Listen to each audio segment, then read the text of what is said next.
बिस्मिल्लाहिर्रहमानिर्रहीम। अस्सलाम वालेकुम। उम्मीद करते हैं आप सब खैरियत से होंगे।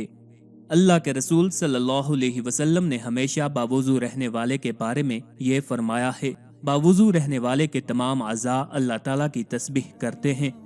इसकी तकबीर ऊला इंशाअल्लाहुल अज़ीज़ फ़ौत न होगी। जब सो जाता है तो अल्लाह ताला फरिश्ते भेज देता है जो उसे जिन्नो इनस के शर से महफूज रखते हैं। रसूल अल्लाह सल्लल्लाहु अलैहि वसल्लम की सुन्नत का पाबंद रहेगा, अल्लाह ताला उसके फ़क्र हाजत को दूर कर देगा। तमाम फरिश्ते और अल्लाह के अर्श को उठाने वाले इसके लिए दुआए मगफरत करते हैं। मौत के वक़्त इसे गैब से आवाज़ आती है, ऐ मेरे बंदे, कोई खौफ और गम न कर, क्योंकि मैं तो इससे राज़ी हूँ। मौत की सख्ती इस पर आसान हो जाती है। करामन कातिबीन का कलम इसका सवाब लिखने की वजह से हर वक्त तर रहता है। अल्लाह ताला इसको जन्नत की शहद की वो शराब पिलाएगा जिस पर आज तक मोहर लगा रखी है। इसको अल्लाह ताला की इबादत की तौफीक नसीब होगी।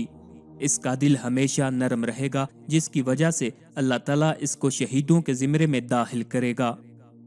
इसका शुमार अल्लाह और रसूल की जमात में होगा।